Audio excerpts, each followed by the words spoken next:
Europe's work on sexual and reproductive health and rights. So maybe just a couple of words at the beginning on Young Feminist Europe.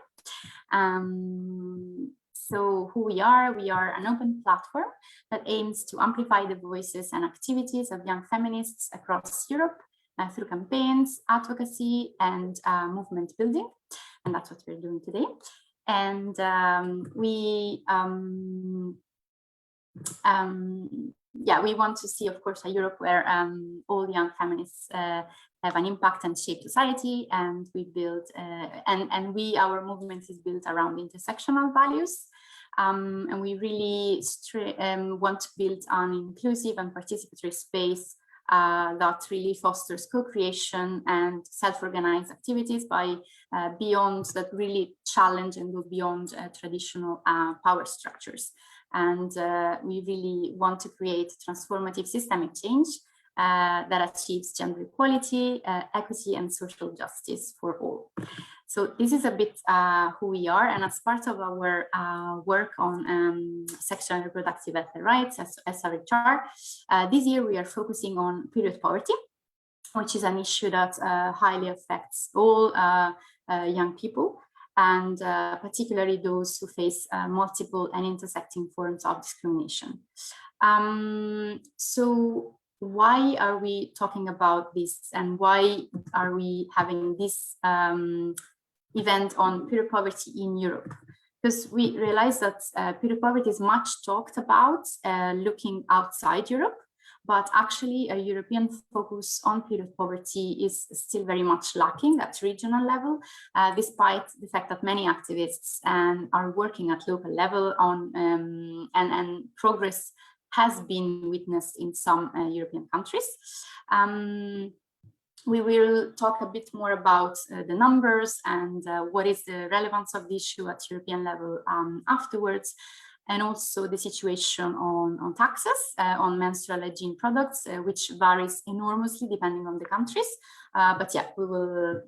I let the amazing organizations that with whom we are co-hosting this event together speak more about that. So how do we want to address this? So basically, we decided to reach out to other European youth activists and organizations and intersectional activists working on period poverty and menstrual hygiene to hear from their experiences and knowledge, and to learn from all the diverse initiatives and good practices that they are bringing and carrying out in many different parts of Europe.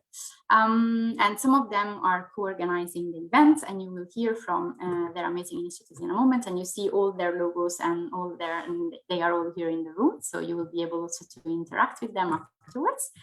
But yeah, before introducing the objectives and the agenda of this event and leaving the floor to all of them, I really would just like to stress that from the perspective of Young Feminist Europe, we really think it is crucial, and we will see it throughout the event, to apply an intersectional approach to fight period poverty for all. And we would just like to highlight a few key points of what for us means concretely. So for us, it really means basically leaving no one behind and not excluding anyone. And so this really starts from the way we speak about it, because sometimes we only mention women, but actually we should mention all menstruating people, because not all women menstruate, and not only women menstruate, also trans men, non-binary and intersex people do. Also, another way of inclusivity and ensuring intersectionality is by ensuring it while designing service provision in an inclusive way, considering people's socioeconomic background, migration, residence status, of course, ethnicity, religion, and really ensure that all these challenges and obstacles are tackled when for accessing menstrual hygiene products. Age, disabilities, of course, there are so many intersecting forms of discrimination, but all of this basically means to address, and all of this while also addressing stigma and stereotypes surrounding the period, and ensuring that everybody feels safe talking about this.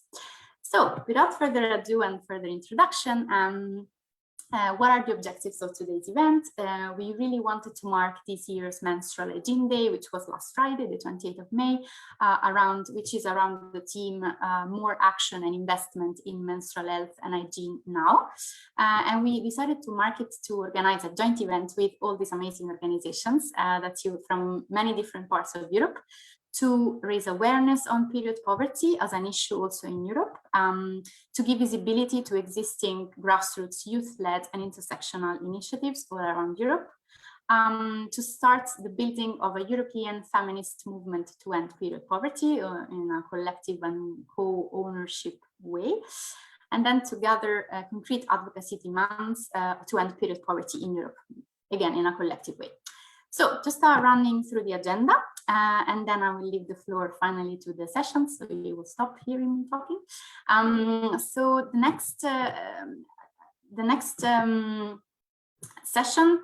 next 4 sections actually will be led by indeed our amazing co-hosts. So we will have a first one on contextualizing period poverty in Europe and highlighting critical gaps, which is more about research and data to really set the scene.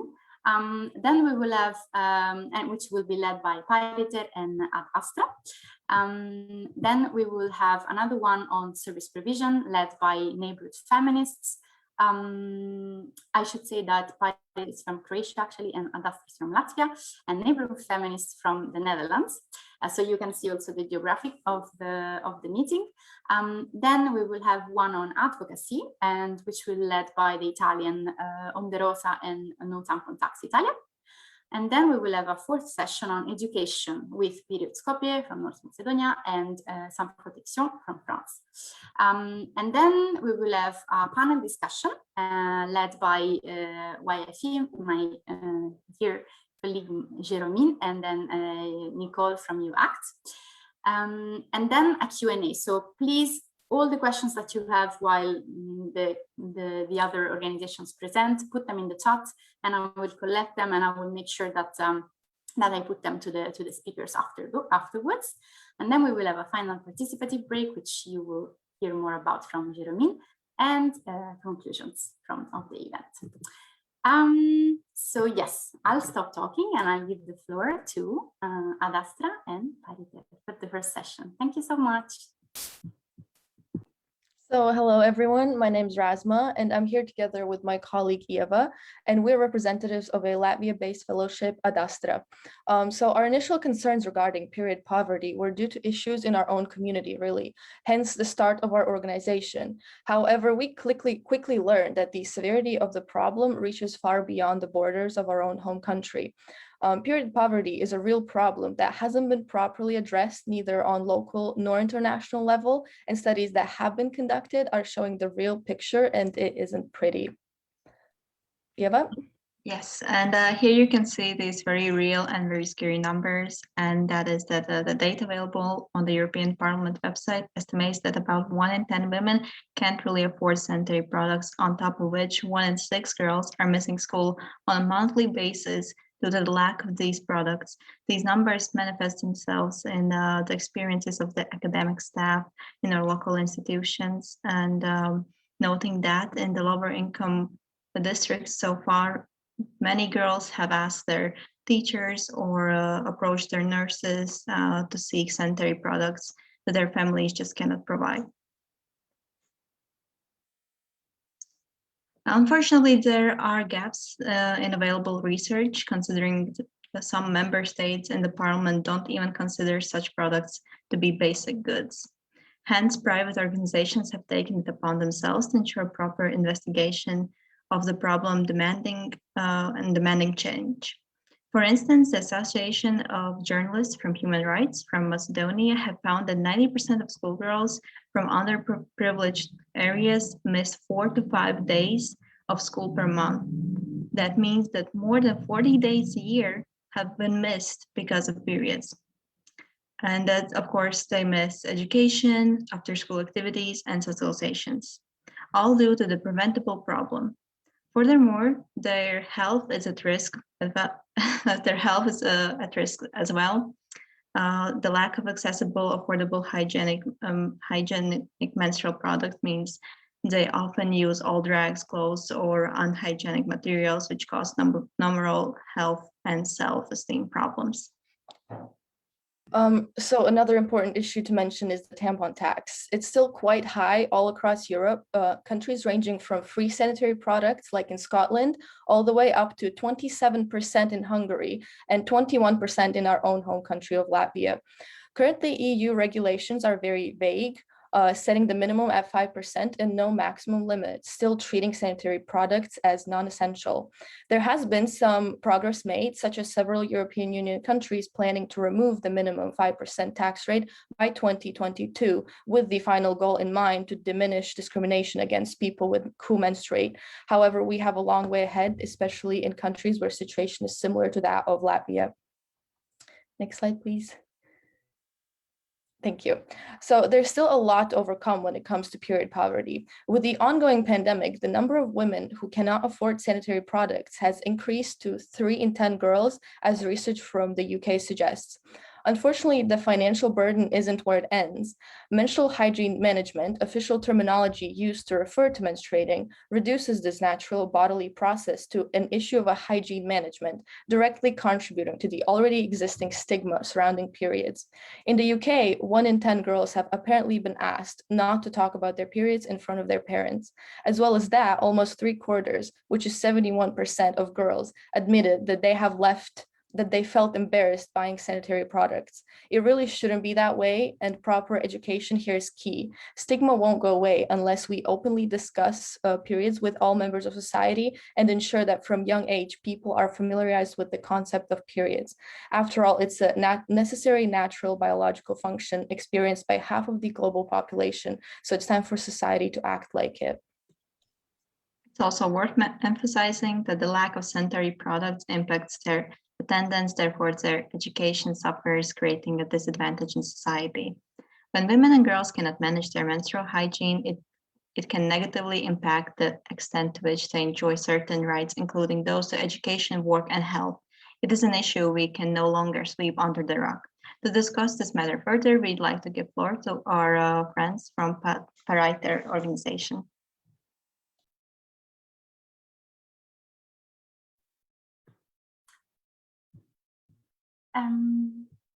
Pariter, is there someone from Marinella? Are you in the room?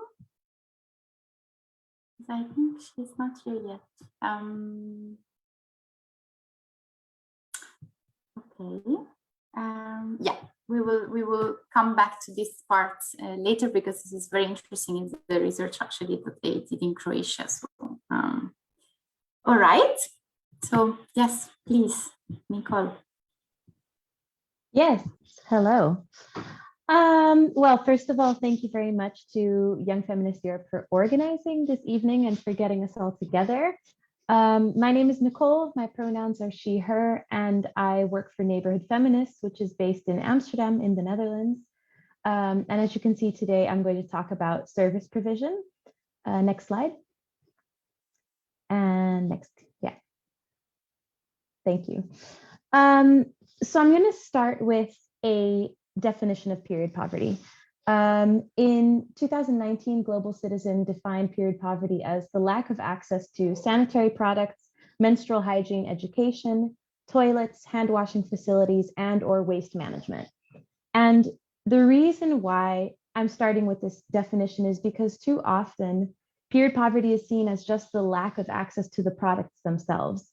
But we know that it's far more complex than that. And it's only when we recognize that complexity that we can actually take the right steps towards eradicating period poverty. I'll share some other numbers with you. Roughly 800 million people worldwide menstruate every day. In 2019, UNICEF and the World Health Organization found that 4.2 billion people do not have access to safe sanitation. In the same year, 3 billion people did not have access to basic facilities to wash their hands.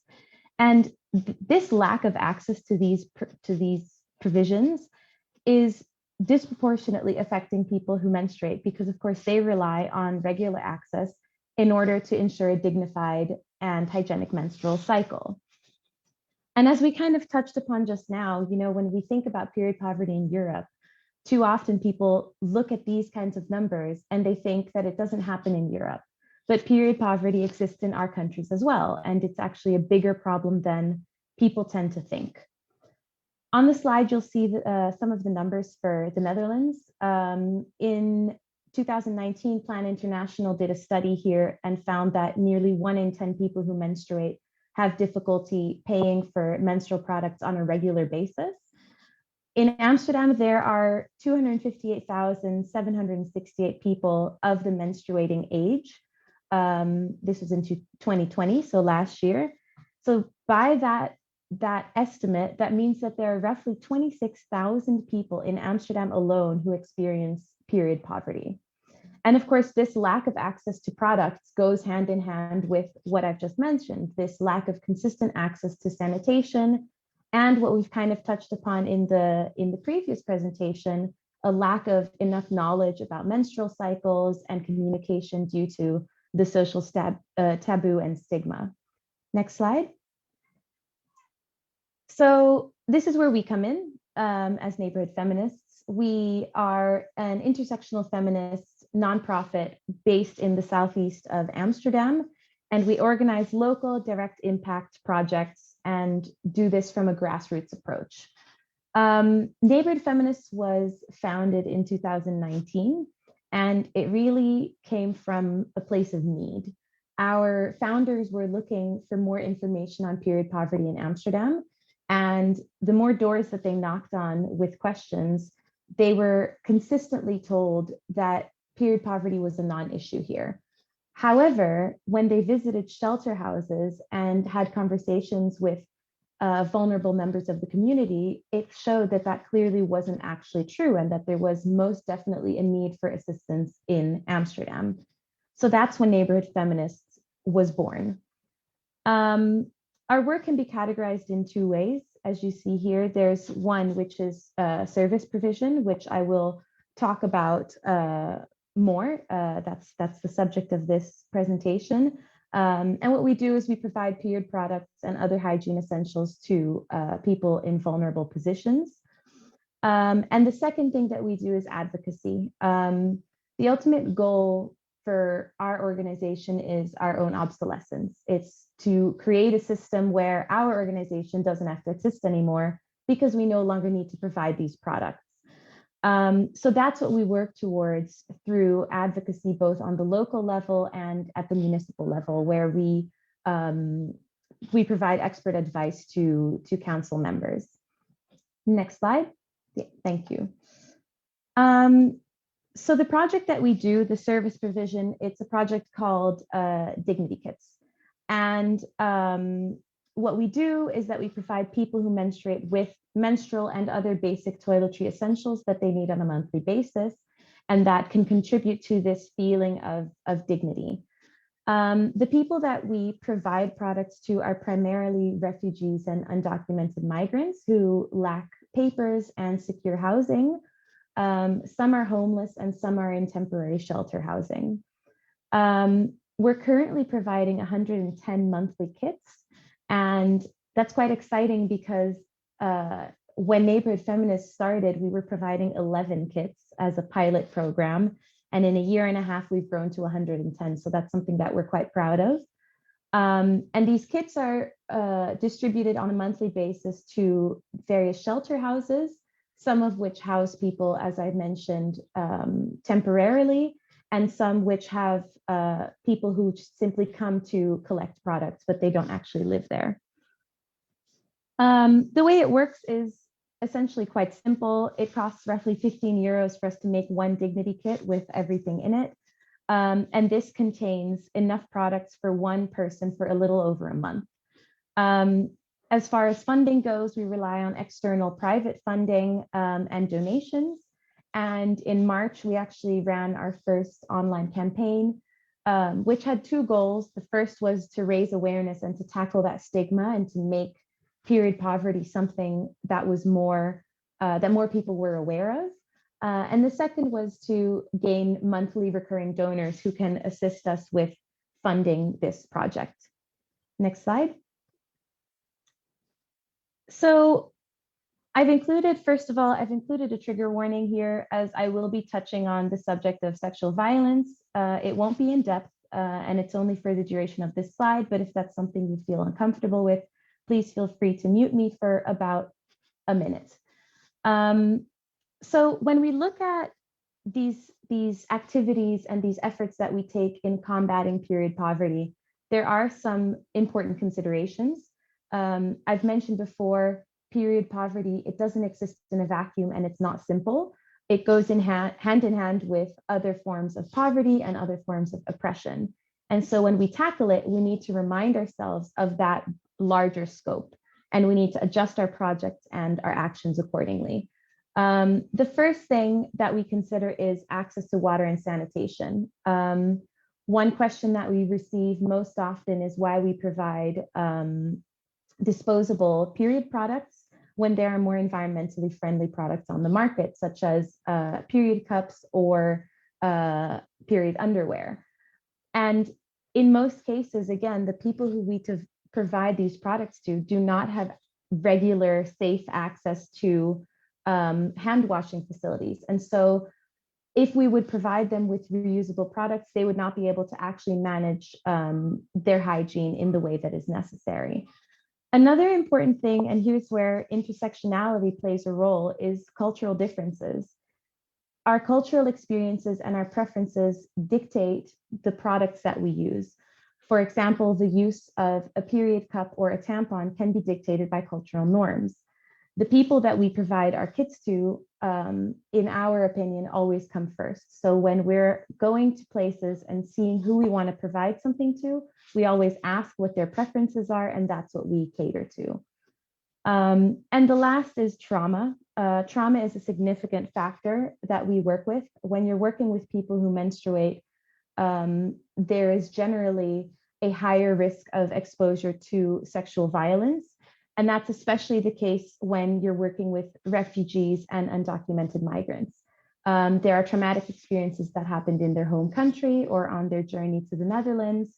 And indeed, there is a significant risk that the people receiving these products are survivors of sexual violence. Again, these lived experiences can dictate the choice of products and the preference for products. And it's up to us as organizations to hold a safe space for that. Next slide. I've just included this as kind of a vision of how we as neighborhood feminists want to contribute to the Netherlands and what we would like to see happen. The first thing is, of course, we would love to see the free provision of menstrual products for all people who menstruate in the Netherlands. Nationwide comprehensive sexuality education, which will contribute to fostering these healthier discussions and breaking down that taboo, and advocacy and awareness building on the EU and international levels, which is what we're doing here. And that's kind of where I would like to leave it. Here are my contact details. I will put them in the chat as well. And I look forward to hearing the next speaker and to kind of sharing our views during the Q&A. Thank you. Thank you very much, Nico, for your really insightful presentation and for covering so many angles. So now we will move forward to focus on advocacy with two Italian associations, No Tempo Tax Italia and Onde Rosa, who focus on fighting or ending the tampon tax in Italy and also at EU level and raising awareness on period poverty. So Martina, Carolina, and Martina, the floor is yours.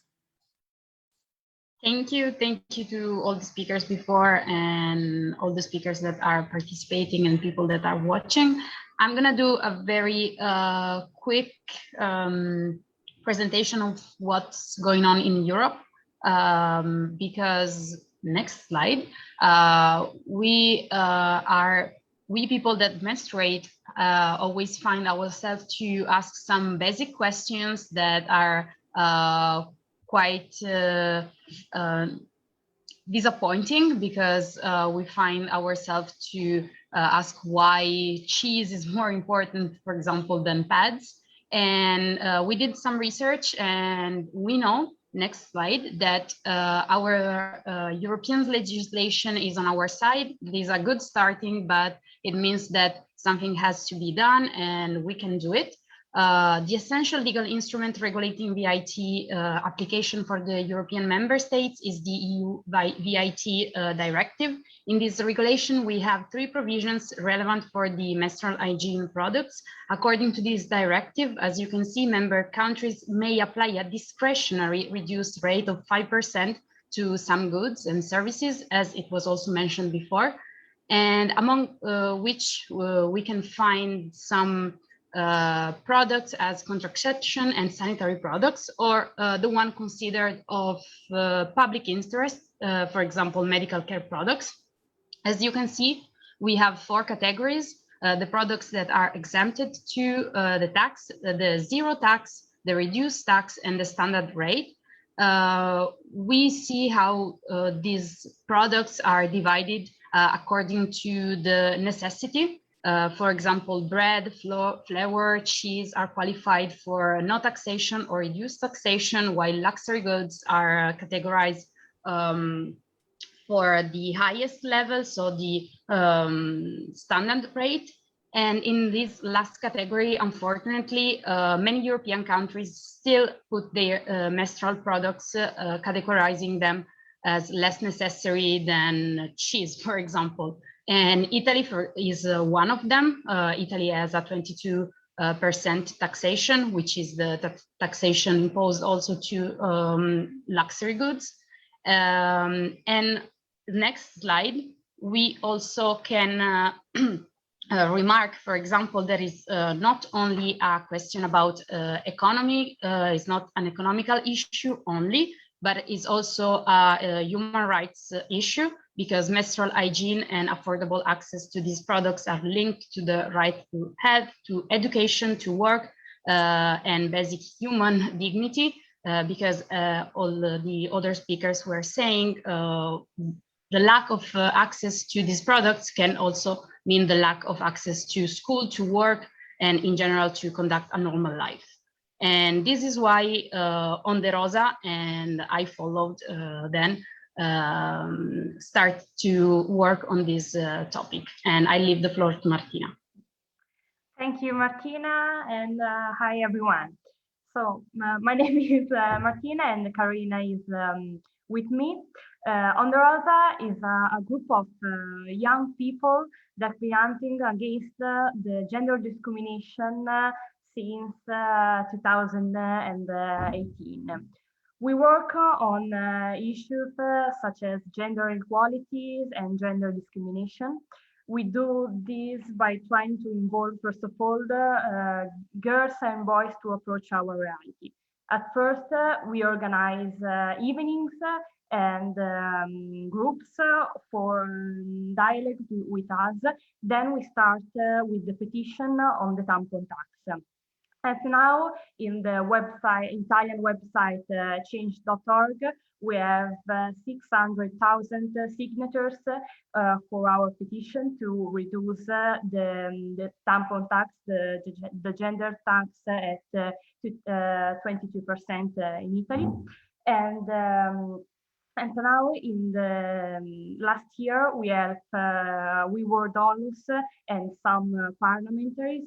We have lowered the estimating cost to reduction on tax on menstrual pollution made by the Italian government from 300 million to 60 million.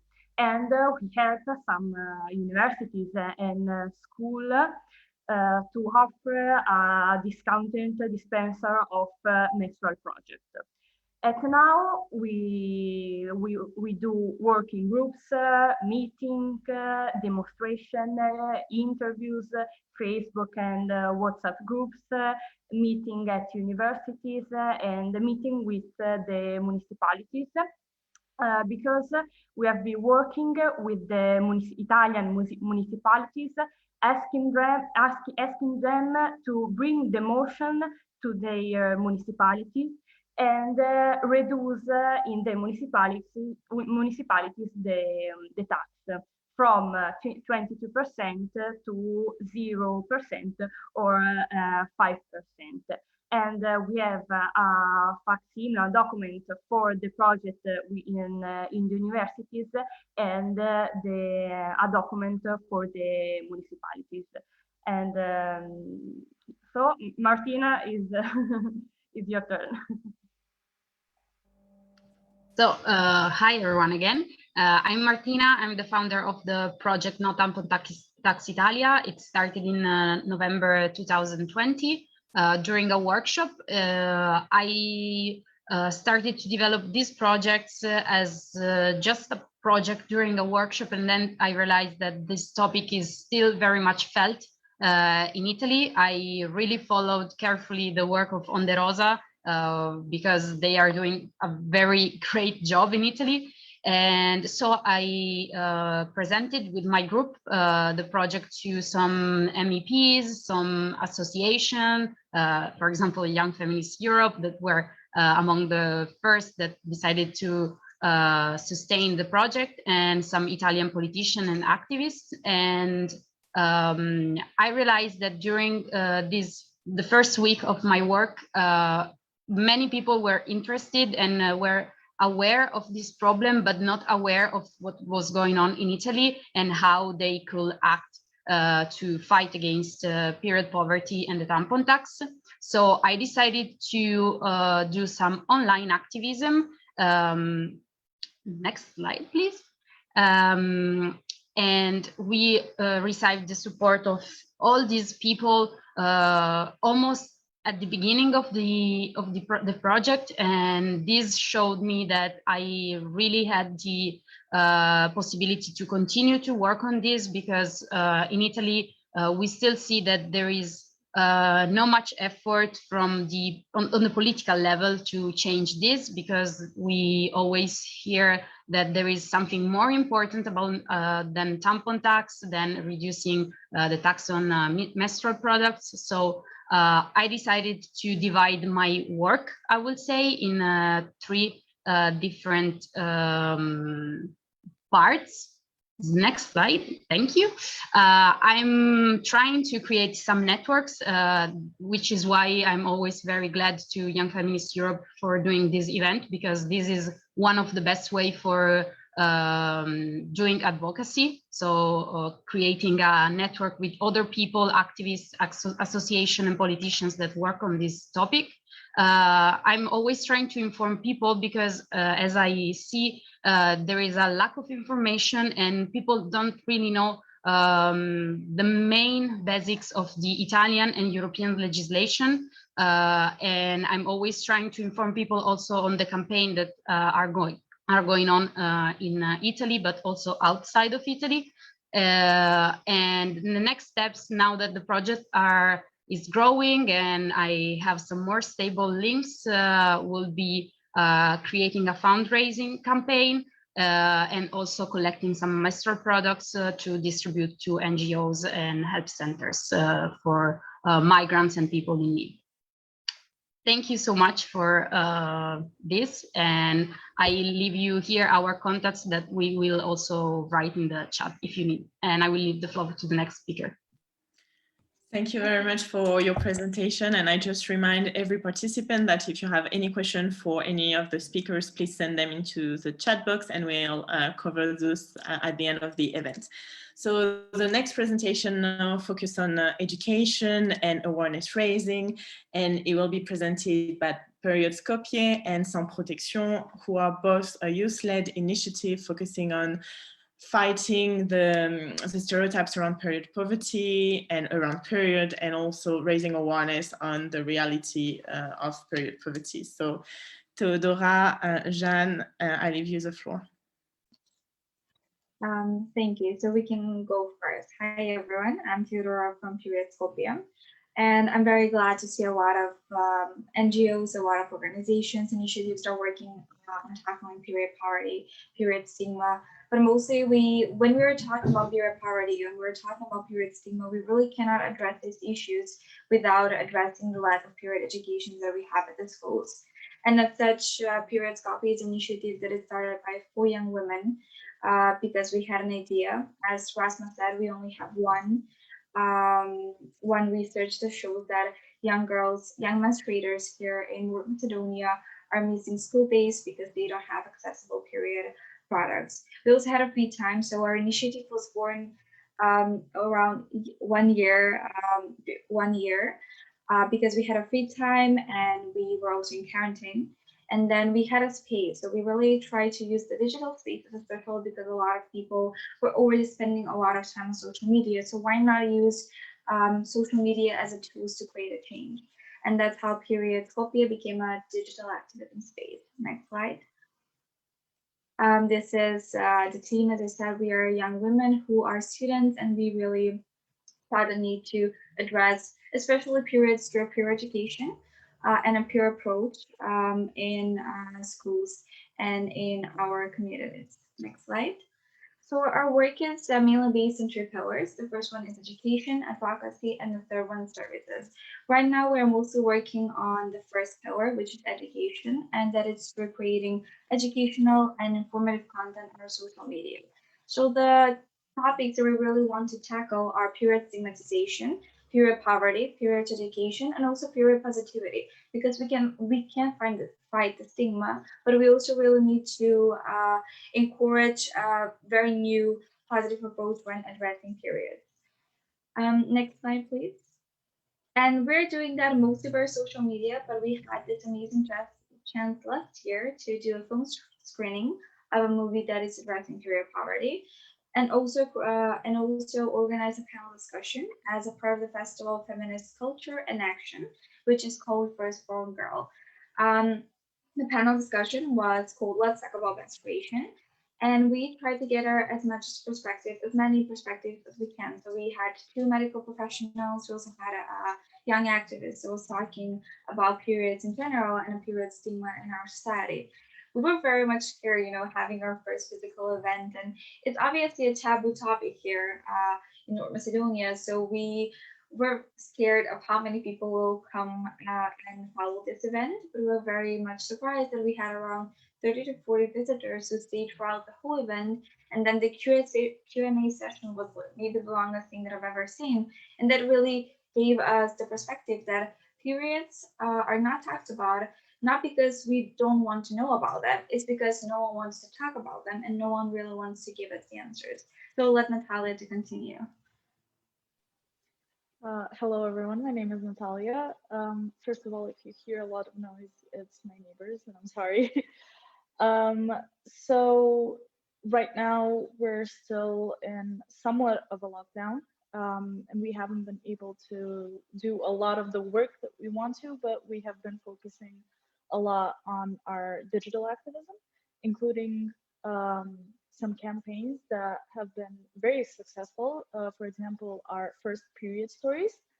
And on the screen, we have our 3 most important posts, which this campaign was getting people to send in their stories of their first period to make it a little less taboo. And our most popular post is a story from a trans man, which was delightful because we do live in quite a conservative country, and it was really nice to see a very positive reaction to that post. And we realized that the first period can either be a blessing or a curse, and it really depends on the education we get about periods, either from family, friends, or school. The next slide is our newest campaign, which is Break Up with Myths. And we talk about myths about periods that we have grown up with. So for example, showering during your period isn't okay, or using a tampon means that you're not a virgin anymore, in big quotation marks. So what we're trying to do here is trying to debunk the most popular period myths in our country, which we've realized is usually the base of where misinformation comes from. And these myths usually stem from families or friends, and most of them have been passed down for generations. And so far we've had over 1,000 reach on Instagram on our period myths. So this is also very exciting. Some other campaigns, next slide please. Some other campaigns that we've done are, sorry, can we go to the next, oh, thank you. Have been the Did You Know campaign, where we talk about something fun, a fun fact about periods. We've done a period dictionary where we share a word connected to periods. We've done a period playlist where we asked some fellow chapters to share some songs that they like to listen to during their period, which was really fun. We've talked about periods, products and sustainable periods. This includes like how we can make our periods more sustainable, but also what the most popular products in our country are. And we've also done a lot of quizzes. And this really helps raise awareness and create these open conversations about menstruation that we really don't have anywhere else in our formal education system. So something else that's really exciting that we're doing right now is a national-wide questionnaire about menstrual health and menstrual hygiene. This is, I think, the second one that's been done in our country. Sorry, the previous slide, please. And this is really exciting because we're trying to really have a big group of people complete this questionnaire. We've had 18 to 30 or 40 plus people fill out one questionnaire, and right now we're completing a questionnaire with high schoolers. So when it's done, it's probably going to be, not probably, definitely going to be the biggest and most quantitative research in our country about menstrual health and menstrual hygiene, and we're really excited and honored to be a part of it. And next slide, please. We are finally starting to do service, our pillar, one of the pillars that we have, and that we'll be doing that through period packages. We'll be, so right now funds only allow for 150 period packages, and we'll be working with marginalized youth, which in our country is Roma people, students, and people that come from difficult socioeconomic past. This also includes like sex workers or LGBTIQ plus youth. And each period package will contain 30 pads, toilet paper, and wet tissues. And the reason we've chosen these things is because some of the things that I think Nicole said in her presentation, and this is really important to us to make these packages available, but also usable to people in our country. So yeah, that's it from Period Skopje. Thank you so much. We'll put all our socials in the chat, and if you have any questions, we're here. Thank you so much, Natalia and Theodora. Now for the second part of the presentation focusing on education, we have Sans Protection, and the presentation is done by Emile and Jeanne. The floor is yours. Hello. Hi, thank you very much. Thank you for organizing this live. So we're going to have a quick presentation of our association, but if you have any question, please don't hesitate at the end. So Sans Protection is a French association, youth-led association, which was created in 2019 after the meeting of 2 high school students, and it became an official association almost a year later in August 2020. Next slide, thank you. So we have 2 main focus. The first one is collecting period pads for people in need. So we're doing this in high schools, but also in cities, thanks to our partnerships. So we have partnerships with our city hall for organizing all of these collects, but also for press events and all that.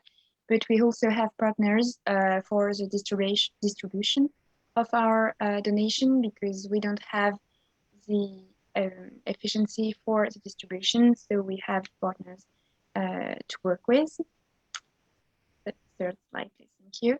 And our second and most important, I think, point is worship and activities. So for raising awareness, but I'm going to let Emil speak. Yes, so as she said, the second part of our activities are raising awareness and education, especially in high schools. So we do this through informal education and with the schools directly. So we go in contact with the students, and we usually try to raise awareness about periods in general, and also period poverty, period shaming, and also basic biology. So we focus our interventions on human rights, which is quite important for us. And we saw that earlier, that the two of them were linked. Actually, our teaching techniques are inspired from the Council of Europe. Jan will talk about that later. And then we especially have interactive activities and workshops that actually we use to raise awareness. And the important thing is that we do this with the students, and we try for them to actually do try to work themselves all by themselves in groups, and try to discover the subject. And an interesting thing is that we try to do it with the whole class. We don't separate them by genders or anything. No, we try to have everyone in. So Jeanne. Yes, so as Emil said, we have activities, but we try to keep it dynamic. Often we have a session of 60 minutes with classes, and so we have games and role plays and everything to discover different aspects of period, as Emil said. And so it's from basic biological facts that sometimes even people who menstruate don't know about, or about the pressure of family, of social pressure, the environment, and the important thing, and I think the thing that surprised us at first when we did all those workshops and activities with youth, it was all the feedback afterwards, because sometimes and often actually people came at us at the end coming that we didn't know all of that. And as we said earlier, it's something that half of the global population is experiencing in their lives.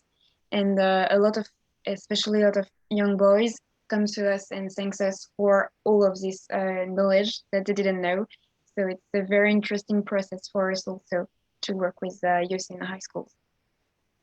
And Emil, I'll let you finish. Next slide, please.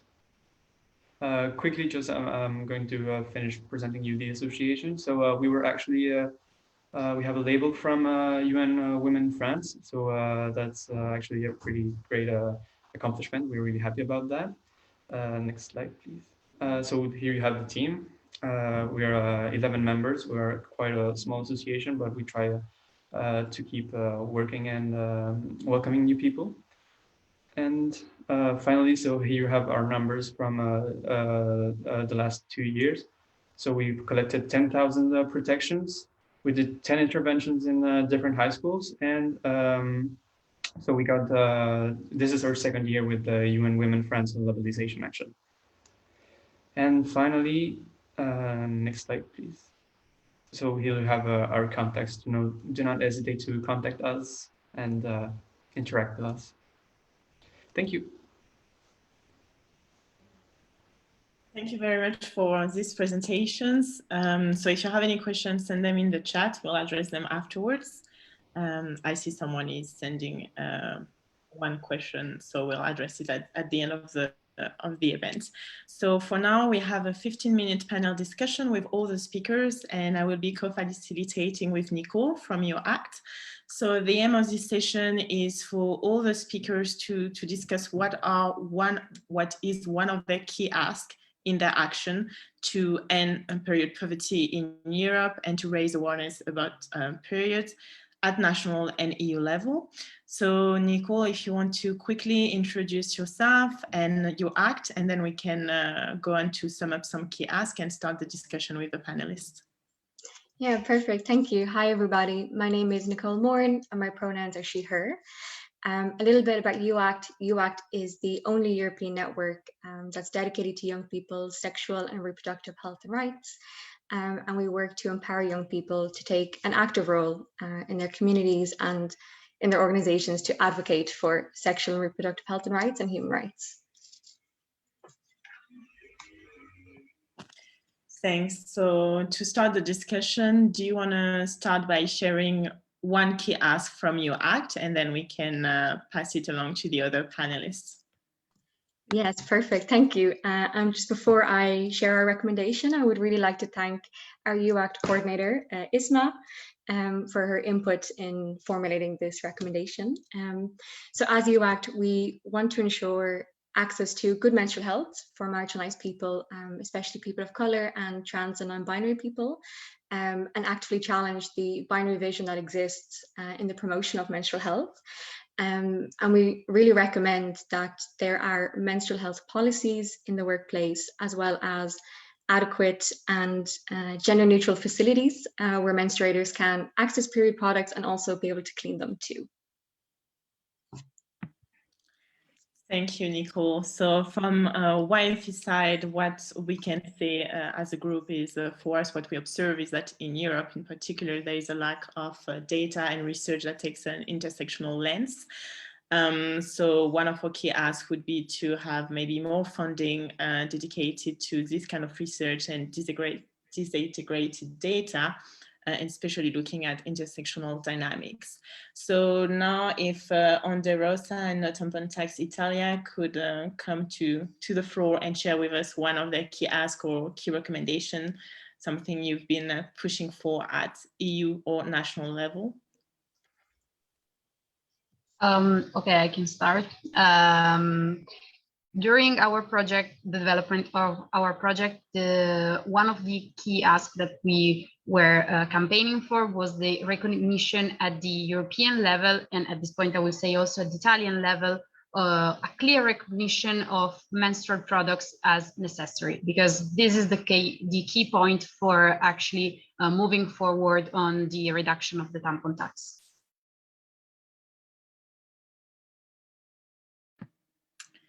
And if can I have something? Hi, hello everyone. I'm Carolina Faccini. I'm the founder of Onderas Association. I was for the beginning was just thank you all of us and Martina from No Tampon Tax Italia and Martina Gambella from Onderosa for the presentation part about us. And thank you for all for coming, if we can say that. And I want just to add something about that Martina from No Tampon Tax Italia has just said now, because in Italy, as Onderosa, we have launched a collection of signatures, a petition, we can say, to ask for a change in the Italian state budget. In fact, we don't need new legislation, a new law, but we need a change, and that's the important, that's our focus. At the moment, we have collected more than, I hope to say correct in English because it's not my mother tongue, we have collected more of 620,000 signatures. Maybe I can write it on the chat to be more clear. And we are asking with this petition for a change from the 22% to 5% of the VAT that is currently applied to tampons. This has allowed us to get in touch with large readers, as Martina from No Tampon Tax Italia has told you in the presentation, as supermarkets instead, and build a framework agreement with them that would allow an 18% discount on all types of sanitary napkins, and show the state and families the need to lower the tax. I hope this is clear for you, and if you want to do the same things in your country, we have a team that is dedicated to that, and when we can connect it and we can reach of your reality and thinking and project it together to do the same things. I hope this change will happen this year in the 2021, and I hope we can do the same things the next year all together, and we can say, me, Martina, and Martina, that we have reached our goals together. Thank you so much for the question. Thank you very much, Carolina, for this. Nicole, if you want to take back the floor to continue with the panelists. Yeah, perfect. Thank you so much. And thank you everybody for sharing so far. I think next would be super nice to hear from Nicole from Neighborhood Feminists about what your key asks are. Yes, thank you. So for us, the key asks would be, in the first place, more funding dedicated to researching period poverty in the Netherlands. That's something that we're currently working on at the municipal level in Amsterdam, because a big problem with getting policymakers activated is that it's too easy to brush aside period poverty as being a non-issue, and so there's not enough research to prove that it is an issue that needs policy. Another thing is policies that would ensure the provision of free menstrual products by government. Sorry, I'm thinking in Dutch all of a sudden. Government bodies, and in doing so, ensuring that it's done in a gender neutral way. Because oftentimes what we are seeing in our conversations with council members is that when we are even able to get them to the point of acknowledging that these products should be provided for free, there's immediately a very binary approach to how that would be done. And then the third ask that we've discussed a lot is the destigmatization of menstrual health in school and in the workplace, so that we can create a more normal dialogue, more normalized dialogue around needing a break or needing to access a period product. So I think that would be our three top asks. Super nice. And I have a bit of a small follow-up question for you, if you want to answer it. Earlier on in your presentation, you were saying that you work primarily with refugees and undocumented migrants. And I want to ask you, how would you meaningfully include them in this research and campaigning?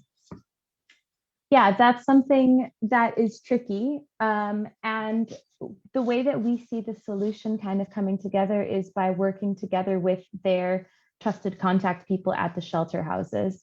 And so, one of the issues in why we don't have accurate numbers is that, first of all, there hasn't been enough research done. And that, second of all, the research that has been done has relied on statistics from government bodies, so on the national consensus, but those numbers exclude, of course, these significant populations. However, when you're researching these populations, you need to, of course, ensure their safety, and so the way that we see that going is through their trusted contact people at shelter houses and through those networks. Amazing. Thank you so much for sharing. Thank you. Leva from Ad Astra, do you want to add what you're asking for at national level in Latvia, or if you have also specific ask a bit broader outside of the national scope?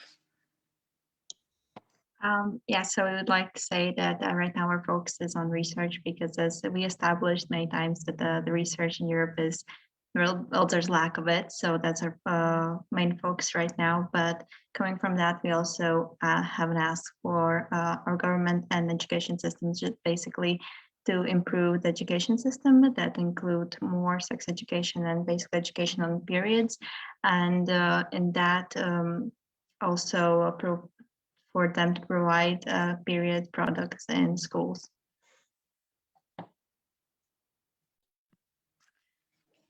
Thank you so much for answering that. In terms of the research you're doing at the moment, like how are you using it to advance policy aims, or like do you have like a specific timeline for further research to highlight some specific gaps you have noticed until now, for instance? So right now there isn't a really specific research done ever in Latvia. So we are planning to do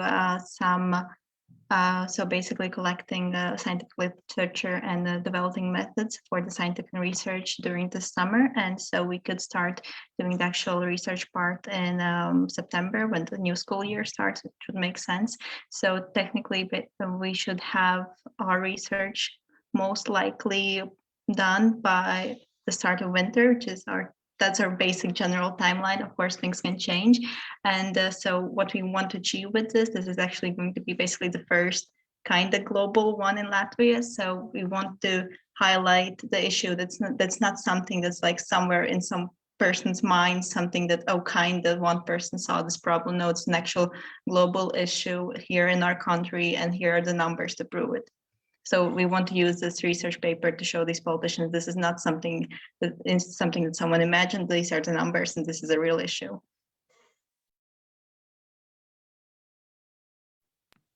Super. Thank you so much. And I think next we would like to hear a key ask from Period Skopje. So our key ask for the campaign will definitely be acknowledgement of period education as part of sex education, because we have noticed, at least in our country, that when we're talking about sex education, it's mostly directed to STIs and contraception, and kind of like skipping this important step, especially that also part of like the life of the menstruator. And the second thing is abolishing or at least reducing the tampon tax or the period or the tax of period products here in North Macedonia, which is around 18%.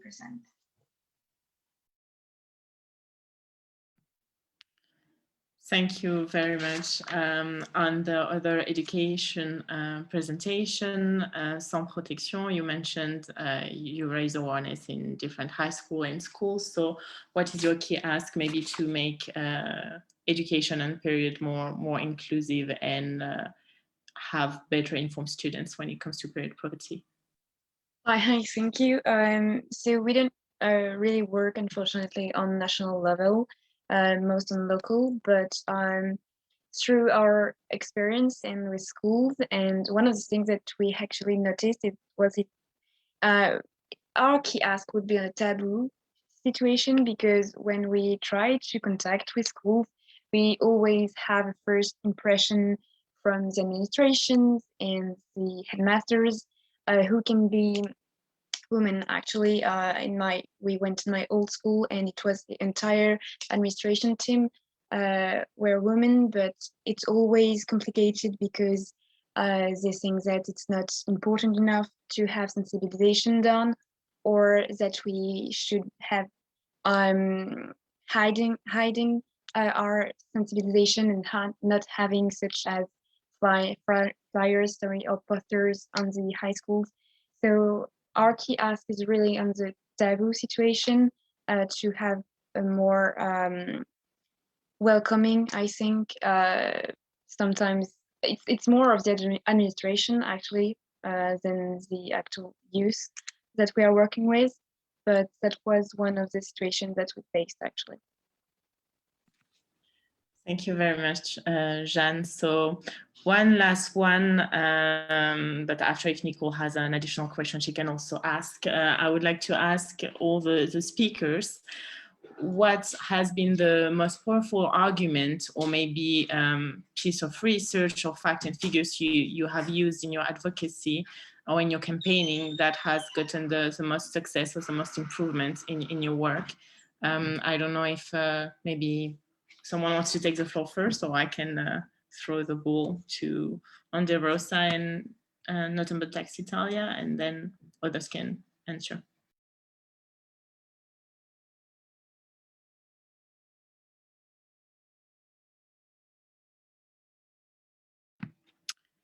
Martina, Carolina, are you here? I was speaking with my microphone off because after 1 year on Zoom, I still have this problem. I would say you asked the highest objective reached.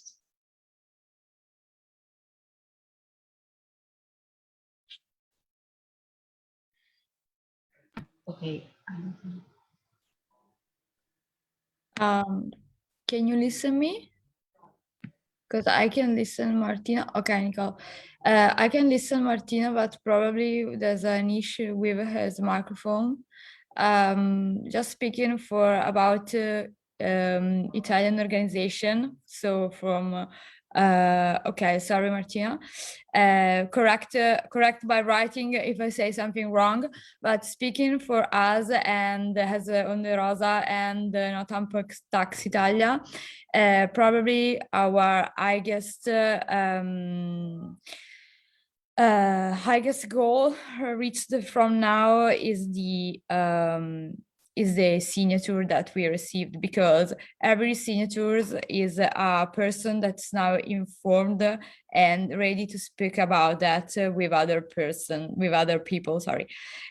So we know that have important contract with other supermarket or other kind of market is important for the family, because they can buy the what they need without the VAT. But it's important for both of us inform people, speaking loud, because in Italy that was an issue. The tampon tax was something that was simply accepted. There was something that we don't talking about, and with the work that we done and that we do, and with the important work that Martina starts alone, I wanna suggest you to reach her on the social media, because she's I'm very proud of her. She's very brave about that. But with our work, we have the goal to inform people, and that is the most important things that we can do with this organization, with other organization, with every event is an occasion to reach other people that haven't filmed, that haven't know. I know that we have so many people, more than 600,000, but there's out any other people that know now that are connected with the problem, that probably didn't signature our petition, but they know that they have this problem and that we are fighting on it. I think, correct me, Martina, if you are not agree, but I think that's what we are proud of. Absolutely. I will just add one thing, except the thanking Carolina for her amazing and kind words, is the fact that, as she said, that there is a very, for me, the highest objective that I reached alone, that is incredible for me, that in just few months I've reached to interest almost 2,000 people in what I'm saying, in what I'm trying to share, on what I'm trying to explain. And this for me it's very important, because it means that there is a lot of people that are interested in this, and it means that we can always find some more allies in our fight. So that's really important for me, and thanks to everyone that actually is joining us today and in general in our fight. Thank you very much. And I think it's a great achievement to be proud of indeed. Do anyone else in the panel want to maybe say a last word or take the floor on one of their most powerful arguments in campaigning, or one of their main achievements they would like to share? If not, yeah, go for it. I'd like to add something. Yeah. So one of the most rewarding experience was the reactions and everything from the students we actually sensibilized and we interacted with, because we had young boys and girls talking about periods, and it was really interesting seeing how menstruating people took the hand and tried to explain everything to non-menstruating people, and then they were trying to explain to them and tell them how it worked. And that kind of interaction was really really rewarding for us, because we saw it happen. We actually installed the subject and the conversation and the questions in their heads. And also it was really, really funny seeing how non-menstruating people reacted to seeing protections for the first time, because we used that. We put protections and show it to them, and seeing 13-year-old boys that at the beginning they were kind of mocking us for doing this, and at the end they were discovering pads and everything like that, and smelling them and saying, "Hey, wait, there's a smell." It was really rewarding experience and funny, and we had amazing results and really interesting experiences. Thank you very much, Emile. I think Theodora wanted to share something too. Yeah, I just wanted to pinpoint that even though we really need to focus a lot of investing in quantitative research regarding period poverty in our countries, I feel like at least our experiences have to give us a knowledge that storytelling also has a power to change the perception of people. And sharing our stories and talking about periods in general and sharing our experiences with periods, it's really making a more open space for menstruators to share their experiences, but also really storytelling as this component of really feeling empathy for the person, regardless of seeing the numbers or having the numbers or not having the numbers of the issue that it's in the country. So yeah, that's.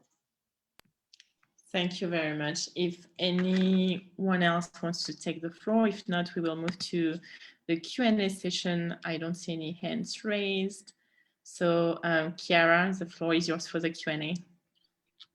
Thank you, everyone. I think that was so enriching, and hearing all of what you're doing is just amazing. So thank you so much for sharing everything.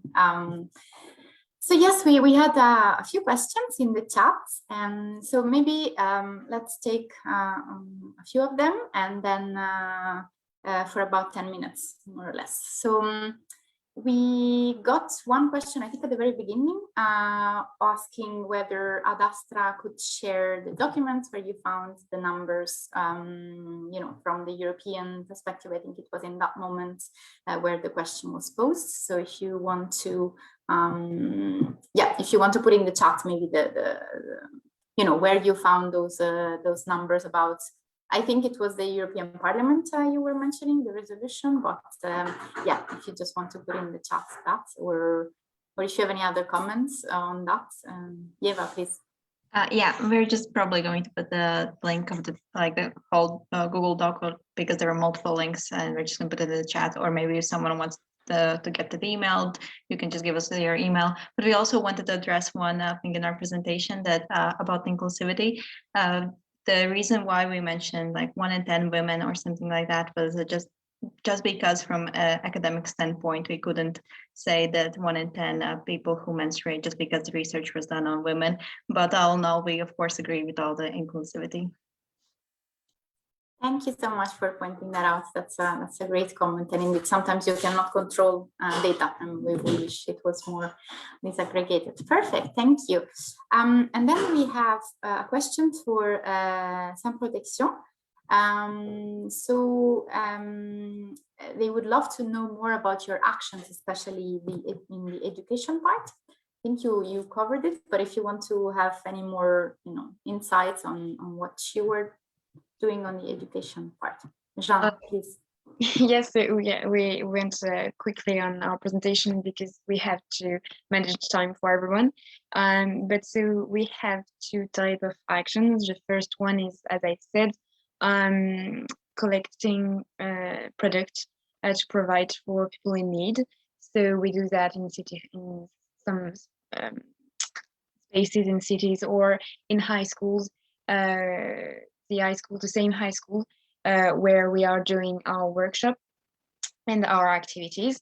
And on the part of the education, we actually found this is a very important thing for us, education, and we have games such as kind of contest of questions about biological facts. And as Emil said, it's sometimes just surprising how they don't know anything about periods mostly, but also we have an activities which is kind of a role play. Everyone has a card and they're lined up, and on the card they have, for example, a situation, so menstruate people and with different backgrounds and everything, and then we enunciate a situation, and if it's an obstacle then they don't they stick where they are, but if it's not, they step forwards, and it allows them and us to think about the physical obstacle in life, and linked obviously with periods and sexism and transphobia and everything. So it's those kind of games that we have actually to keep it dynamic and fun. And as Emil said, and I will conclude on that, but it's really important for us. It's not us doing a presentation. It's more like we're giving them tools, and then we invite them to think about this and to share their experience and to share what they know. So it's really kind of us giving them rules and instruction, and then they are thinking by themselves on those topics. So I don't know if I answered the question or if there anything else. That's amazing, actually, and sounds super fun. Thank you so much for sharing. Are they online? Just a follow-up question from my side, or it's like you could share those, or it's just paper cards and stuff, or you have them maybe on your. Maybe we can share them. Not all our games, but some of them probably, yes, because we have at least, I don't know, between 5 and 7 different games that we are doing. So that was just an example. But yes, maybe we can, I don't know, find our cards and stuff somewhere. That would be amazing. Thank you. You're welcome. And then there was another question for Periodskopje. So how did you go about collecting information, considering tax and community needs in a conservative environment where there can be lack of information and lack of existing organization and resources? Theodora or Natalia? Yeah, I'll answer this one. So I'll answer this both for how we collect stories and also the research. We collect stories by just doing Google Forms or Instagram question tags. And that way there's no limit to who can answer, which we've found is the best way to collect stories because everyone can share their individual experience.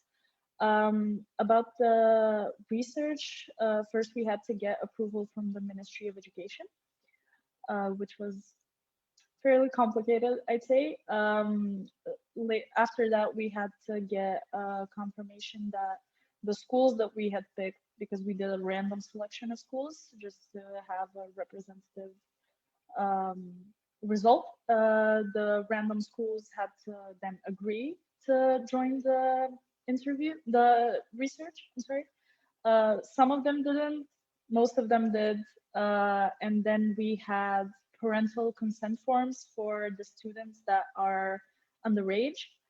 There was a lot of, not a lot, but there was a good amount of parents that didn't consent to their kids to join in the research, which is completely fine. That's what parental consent forms are for, but also somewhat disappointing for us because we wanted to kind of have everyone fill out the research and the questionnaire, which really isn't possible, but we did want to have like a different answer to see how everyone felt.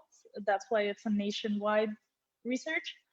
And yeah, most of the schools are done or finishing up, but yeah, so far the bureaucratic process was, I think, the hardest part of the research. And also, I'd like to mention that Periodoscopy is only supporting this research with the groundwork and connecting the schools and the students. The research is actually being done and organized by two different organizations. We're just here as, well, as they said, experts about the field, but yeah, we're just supporting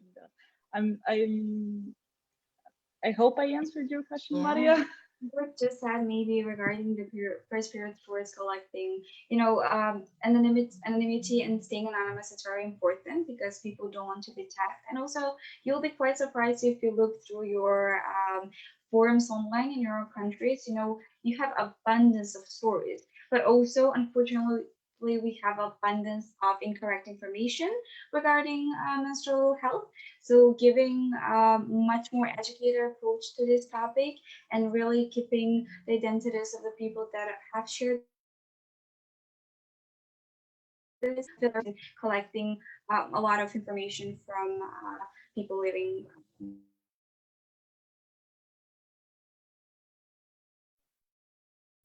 I think there is an issue with Fedora's video, but yeah, I think she's blocked. Okay, but I mean, we got the, okay, you're back. But thank you so much to both of you for the answers. That was great. Just maybe the final question that I wanted to address, if it's okay, to Elida. I mean, she's not, we need to talk. You were speaking in the chat, and I think that we got a question from the forums when we asked for people when they were registered, and I think that it's quite interesting, and I know that you do some work on that, so maybe we could get your insights. The question was, how can we address the issue of period poverty within refugee groups in camps? The question is particularly referred to Greece and Cyprus, but I mean, from Turkey, probably, situation is quite similar. So if you want to take this question, and then we move to the final part. Thank you so much, Chiara. And it was my utmost pleasure to listen to all the amazing presentations. I took notes like a crazy lady. And although we couldn't co-host as We Need to Talk, I just want to say once again, We Need to Talk is so proud to be a part of this network, and we really appreciate all the amazing work that you do. I will try to answer very briefly based on our experiences. We Need to Talk is an NGO based in Turkey, but one of our biggest target groups is the Syrian refugee community. So approximately, and I don't have statistical info about Europe, but I think these would apply to Europe as well. We have 3.6 million Syrian refugees living in Turkey right now, and we are guessing that we have approximately 1.1 million menstruators within the Syrian refugee community.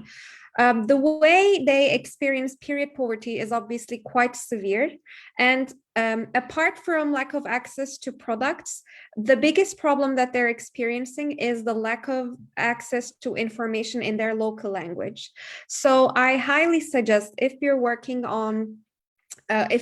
with refugee communities in your own countries, it is very, very important to create content in Arabic as well, and not only in Arabic in Syrian dialect, because they are also quite different than each other.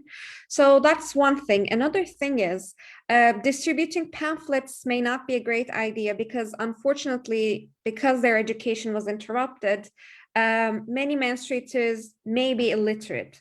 So instead, we have realized that coming up with colorful schemes and images showing how to use menstrual products is a good idea, and it works better than giving out pamphlets that people won't be able to use. One last thing is, and we're trying to transform this, but we've realized that sanitary pads are the most ideal products that we can distribute. Unfortunately, due to the taboo and the stigma around virginity within Islamic communities. I mean, that was our experience in Turkey and similarly close to Syrian border. So that's something to keep in mind. It's good to have a range of options. We've tried to use menstrual cups because we believe in their sustainability, but unfortunately refugee communities also lack access to clean water often, so they can't really reuse the products. That is all for now. I'm sorry, I don't want to speak too much, but we're always here for collaboration and we're happy to share our resources. I believe also in European context, Syrian refugee communities would be among the groups that experience period poverty very severely. So we're ready to collaborate, and I will keep it here for now. Please, I will write down our contact information. We're here to support however we can. Thank you so much. Thank you, Laida. Thank you so much. Thank you all of you for all the answers to all the questions. And now I give the floor to Jeremy for the final closure. Thanks, Chiara. Okay, so now we'll have a short participative break. We're mindful of time, and we're so glad you're all here, so we're not going to keep you for so much longer, just a short break and the conclusion. So in the chat you have just received a link. Please go on that link. The point of this link is for you to suggest different hashtags that could represent EU-wide campaign to fight period poverty, because so you will have a few minutes to answer and suggest different hashtags. While you do so, I'll keep talking and explain to you a bit more. The aim of the event today is to connect different associations, people from the civil society, to try to build a European movement to fight period poverty and to raise awareness on menstruation. Once you have submitted the different hashtag ideas, after the event in the follow-up email, what we will do is that we will send you all the hashtags, and you'll have to vote on your 2 favorite ones. And these ones would be the one chosen for the campaign. So go ahead, and you have a few more seconds, maybe half a minute to say what you would prefer as a hashtag. And then Maura, I believe, will show the results on the screen to see how creative you've been.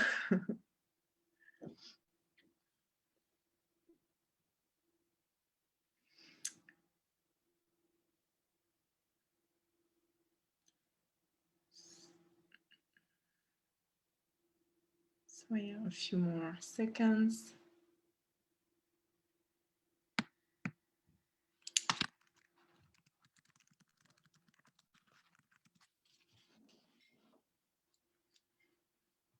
So here we go. So we have some really nice one. No More Red, Europe, End Period Poverty for All, the Period Act, Menstrual Revolution, really cool, Europe for Periods, Let's Talk Periods, really nice ideas. I believe you can still vote while we close the event, and then we'll submit all of that to the vote. Thank you very much for all your ideas. I'm sure we'll have a really nice and meaningful hashtags. So now we will wrap up the event. So what we learned today really from the different presentation, and thanks again to all the speakers, is that period poverty cannot be tackled as a single issue. It's in fact the result of a system of intersecting power structures. And eliminating period poverty does not only require eliminating lack of resources or lack of like material inequality. It also requires really pushing for gender equality. And one of the main challenge really is the political culture we are facing, which stigmatize menstruation and which depicts menstruation as something shameful, something dirty. And this allows decision makers to frame or label period menstruation and period poverty as a private issue, when in fact it's highly political, because by stigmatizing and having all these stereotypes on menstruation, the problem is like the social policies that would be needed to address period poverty and to ensure the well-being of all menstruating people and also their dignity when they menstruate are not put on the political agenda, which is highly problematic.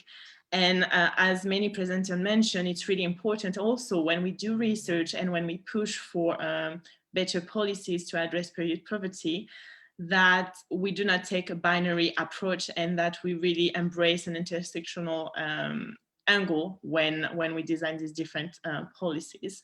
So really the culture right now is a culture which is patriarchal, racist, and colonial and capitalist, and we need to make sure that all menstruating people are included in our fight and in the policy designed at EU and national level. So if you want to join the fight and be more active on the topic, you have different ways to do so. You can engage with the different associations that presented today. They all share their social media handles. They can do again, but we will circulate the recording and the presentation, so you will have access to that. And again, I will just, I said it before, but I would just stress that for us, this event is just the start of an exciting journey together. We really want to build this European movement to fight period poverty and include even more stakeholders and people from the civil society like yourself. You will be able to engage through digital activism and other activities. So we will be in touch with you by email since you registered and we have your contact details. And before we close, I would really like to thank all the participants for making this event a success, for sharing the different questions and for attending the event. We're really glad you joined us and we hope we can still collaborate further in the future. And I would like to share a special thanks to all the co-organizers that presented today for sharing your time with us and making this event what it has been. And it was a great ride for us and we hope we continue collaborating further. So thank you to Adastra, Neighborhood Feminist, Onde Rosa, No Tampon Tax Italy, Perioscopia, Sun Protection, and UAC. Thank you very much.